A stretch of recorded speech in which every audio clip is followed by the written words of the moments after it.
Pac-Man's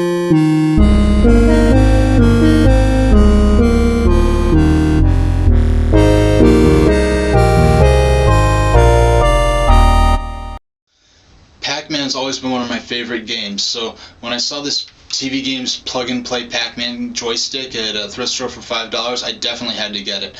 Now, this particular unit is from 2003, so it's nearly a decade old, and I think it's one of the earliest TV Games joysticks to come out. And like the Magnavox Odyssey and some of the early Pong systems of the 70s and early 80s, this one uses 6 AA batteries. It uses its own batteries, there's no power cord, and there's no option to plug in a power cord. And that may seem like an annoyance at first, but consider that this is what you're going to be holding while you play, so you don't want to have the AV cable and the power cord draped across your room. It also makes it very portable, so if you want to take it into a different room, like if someone wants to watch TV, or if you want to take it to a friend's house, it's very easy to do, because you just plug it into the front of your TV and you're ready to go. You don't have to worry about finding the power outlet. You need a star head screwdriver to take off the battery cover. It takes 6 AA's, and I guess they did that so little kids don't eat the batteries or something and they get sued. Now, the output is only in mono, which for a small TV like what I play this on, it's not really a big, you're not missing anything. But if you're playing it on a surround sound system, you might only hear the sound out of half of the room, which might be a tiny bit annoying. So I'm going to set this up, which takes only a second to do, and I'm going to show you some of the games on here. This joystick has Pac-Man, Galaxian, Rally X, Dig Dug, and Bosconian, which I never even heard of before this. I'll show you Pac-Man first. It's pretty hard to mess up a home version of Pac-Man unless you're Atari, and this version is pretty alright. Amazing graphics are full size, and the graphics aren't squished up like the NES version.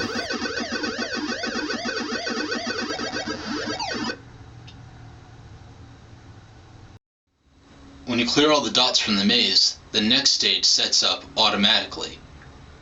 This is a decent enough version of Pac-Man, but the ghost behaviors aren't like the original arcade machine at all.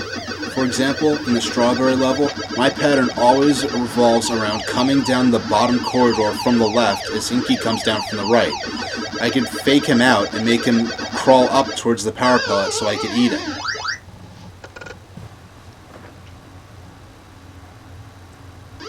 Alright, so here I go to the left, clearing out the bottom corridor, and there goes Inky coming in from the right.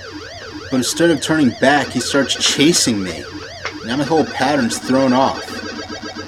So any strategy used on the arcade machine is pretty much not guaranteed to work in the Jakks joystick version. The AI programming makes this version of Pac-Man essentially worthless to the hardcore player, but at least the cartoon cutscenes between certain levels are still intact.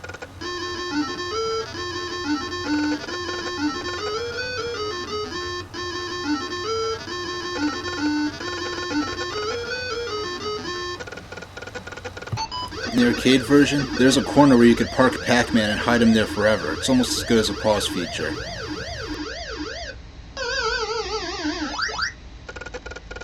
Why they bothered to reprogram the games just for this one unit and not include a pause feature is beyond me. Next up is Galaxian. This game's pretty much Space Invaders without the bases, and without the freaky music in the background, and the fighters constantly make kamikaze dives at you while shooting. It can get pretty intense, but compared to Galaga, this really just isn't that interesting to me. Next up, I'll show you Rally X. I heard about this game lots of times over the years, but I never bothered doing any research. But obviously, it's gotta be a racing game with a name like Rally X. Obviously, I'm trying to get to the checkpoints. The map with the checkpoints on them is superimposed over the screen. It makes it kind of hard to see. Oh, he's gaining. Ooh, a crash. Alright, let's try that again. They're hitting me on purpose. What kind of race is this? The red cars are suicidal.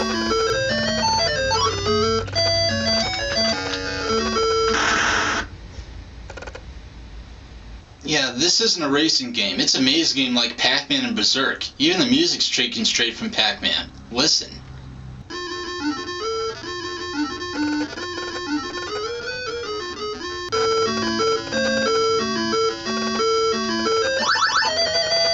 And It also makes you wonder why the red cars want to suicide bomb you. At least in Pac-Man the enemies are actually monsters, but here it's like some kind of motorsports event from hell. The motorsports theme could have been replaced by just about anything, but cars are pretty easy to animate, so it works well enough. This game is really fun and addictive, and it's really challenging too. It's tough even just to get to the first bonus stage. This is actually, I think, the first game to even have a bonus stage. Hitting the restart button is no different from just switching the system on and off. You see a quick 3-second copyright screen, and then you're right back in the menu. Next I'll show you Dig Dug. I always knew about Dig Dug, but this is the first version I ever owned, and actually the first I ever played, though I was very familiar with it already. The sound in this version is all wrong. The notes and the melody all blend together into one long, obnoxious beat.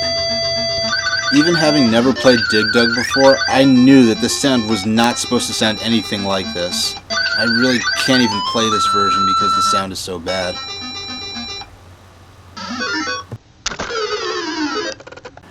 The last game on this joystick is Bosconian, which I not only have not played before, but never even heard of before I bought this unit.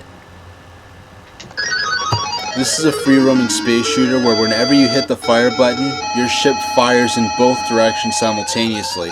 This makes for really cool chase scenes where you'll be chasing something that's up from behind you while you'll be firing at a target. Your main objective is to take out the green space stations. You could shoot out one cannon at a time, or you could line yourself up and shoot out the glowing core in the middle to blow it up with one hit. Anything you see on screen will kill you if you run into it, and you could also shoot any boulder or mine you see for points. Occasionally there'll be a little fleet, like an attack fleet of ships from the green space stations, and those will chase you for a second, but they'll actually chicken out pretty quick. This game is really hectic because you'll be shooting forward and back, and there's bullets flying everywhere. There's friendly fire in this game. The enemies quite regularly shoot each other out, and the bullets travel very far away from where they're shot from, and you could get hit by a bullet from an enemy that's not even on screen anymore. It happens very easily. Now, when you move off the end of the map, you'll actually reappear on the other side, so you'll basically scroll through a repeating level endlessly. The way your map is superimposed over the playfield, and against the stars, that can be really hard to make out. Rally X has the same problem, the way the map is superimposed over the playfield. You can even do suicide attacks against the space stations. That's just messed up. So when I did some research on it online, I found out that the original arcade cabinet actually had synthesized voice samples, just like Berserk did. There's no reason for Bosconian not to have the speech in it. I mean, it may have been gimmicky, but it adds a lot to the experience of the game. Knowing it was taken out really ruins my ability to enjoy this version, even though it really isn't that bad. But what really ruins it is that none of these games have a save feature. That's absolutely unacceptable. It's not like this is, a Super Mario Brothers game or something where there's an actual end to the game that you can complete the adventure. The only point of these games, the only measure of progress and objective is to score points. So what's the point of even having an on-screen high score feature if when you turn the system off or even reset it, you're right back, it zeroes out, and who wants to take score with a pen and paper, or taking pictures of your screen like you used to have to do in the game magazines? If you're going to have classic arcade games on a joystick, you absolutely need to have a save feature. This is a huge oversight. It nearly makes the whole thing useless.